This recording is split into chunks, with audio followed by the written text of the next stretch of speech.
Hello, and welcome to my Commodore Guff Commander deck tech. This is my newest deck. It is the first Super Friends deck I've ever built. The inspiration behind this deck was one day I simply thought to myself, I've never built a deck with a Planeswalker for a commander, so I'm gonna do that. And I went through all of the options and settled on Commodore Guff. He costs white, red, blue, and 1 for a legendary Planeswalker Guff, and he enters with 5 legendary counters. He has a static ability that says, at the beginning of your end step, put a loyalty counter on another target Planeswalker you control. And then he has a +1 ability that says create a 1/1 red wizard creature token with tap, add red, spend this mana only to cast a Planeswalker spell, and for -3, you draw X cards and Commodore Guff deals X damage to each opponent where X is the number of Planeswalkers you control. I had never heard of this card before. I wasn't paying attention when the precon came out, and I picked him not even knowing he was the precon Superfriends commander. All I saw was Planeswalker ramp and card draw on a commander in colors I'd also never built before. And so that was enough. So looking at this card, my thoughts were, okay, so Planeswalkers and wizards care about instants and sorcery spells. So I'm going to find all the Planeswalkers that I like that either care about instants and sorceries or are utility and wizard related in some form or another. This led to me having the thought of taking advantage of extra turn spells, which is another thing I've never done in Commander before, which is how I came across these two cards. A Stitch in Time is a sorcery for a red, a blue, and 1 that says flip a coin. If you win the flip, take an extra turn after this one. Savor the Moment is a sorcery that says for 2 blue and 1, take an extra turn after this one. Skip the untap step of that turn. This is obviously great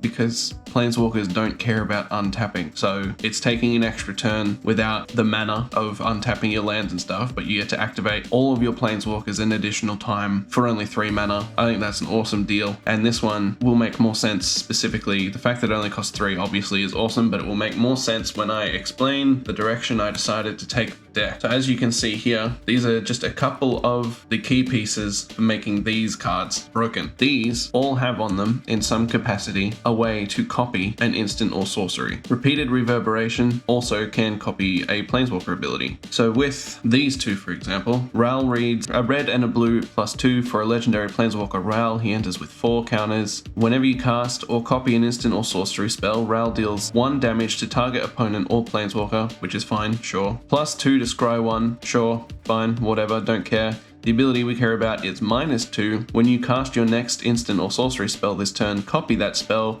You may choose new targets for the copy. And so if we either use this spell to copy that ability or use that ability to copy this spell, we can then cast Savor the Moment or Stitch in Time and get a good couple copies of that on the stack. Obviously Savor the Moment is still the preferable one, but Stitch in Time, it just increases your odds of getting extra turns by the time you've flipped multiple coins. So basically what I want to do is I want to take a couple extra turns with all of my Planeswalkers, at which point I can usually pull out enough gas with Guff's second ability to draw a whole bunch of cards and do a whole bunch of damage and usually end the game. And to complement that, we also have stuff like this.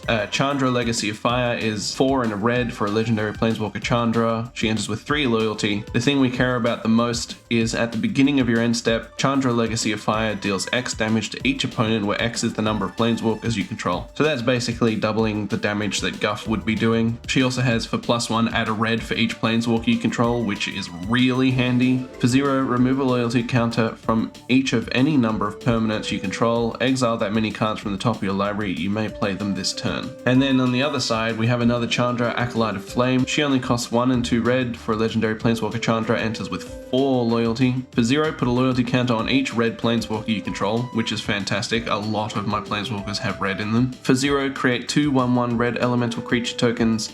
They gain haste, sacrifice them at the beginning of the next end step. Not super relevant, but kind of handy in a pinch. And for -2, this is what we care about.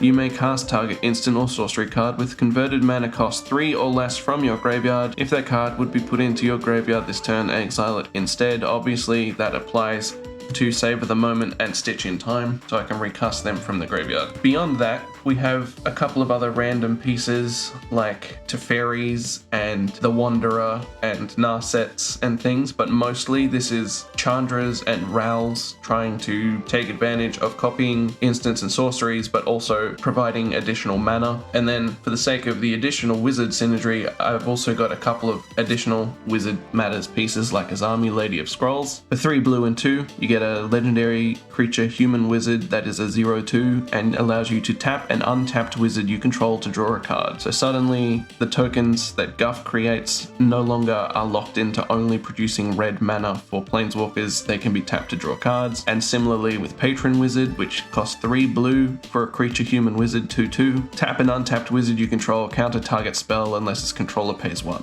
So now with these two, the tokens that Guff creates can be tapped to draw cards or to counter spells, as well as a couple of other things like Narumea Master Wizard. She costs 2 blue and 2 for a legendary creature human wizard with flash. She is a 3/3, and when she enters the battlefield, copy target instant or sorcery spell you control. You may choose new targets for the copy, and other wizards you control get +1/1. But with the other wizard synergy, she also can tap to draw a card or to counter a spell, and so on and so forth. There's a couple other small wizards in the list. There's other card draw aspects like Whirlwind of Thought. Whenever you cast a non-creature spell, draw a card. Obviously planeswalkers and instants and sorceries are not creature spells, so that draws a lot of cards. There's some other things similarly in there. And then of course we've got Oath of Teferi and the Chain Veil, both of which allow you to activate your planeswalkers an additional time per turn. So the overall goal is to just play as many planeswalkers as possible and activate Guff's ability as many times as possible to kill the table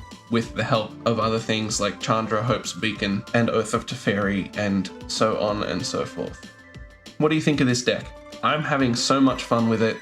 I'll leave a link to the current version that is on Moxfield in the description. I've made some updates. I've taken out some wizards, added some more lands because there is very few lands in this deck, which I know is a trap, but there's also 10 artifacts that tap for mana, 10 mana rocks, as well as a bunch of planeswalkers who do make extra mana. But I do find that if I don't get Guff out quicker than I currently do, I tend to be behind because I spend the first 3 or 4 turns trying to get Guff out, and if he's not out by turn 4, I'm getting him out turn 5, and I've got nothing to protect him with except for the 1/1 wizard that he creates and maybe another baby wizard or something. So any advice on how to make this a more fun casual deck, which it is very much a casual deck, even if I do chain together some extra turns, which I know isn't a low bracket thing to do, it's still definitely, I wouldn't put it as far as bracket 4. So I think it sits currently in the bracket 3 space when it plays well. I just need to make it a little bit more consistent. So let me know what you think on how I can improve that. The current list on Moxfield has more lands and less wizards. I also kind of want to put Inexorable Tide back into this list because that was in my original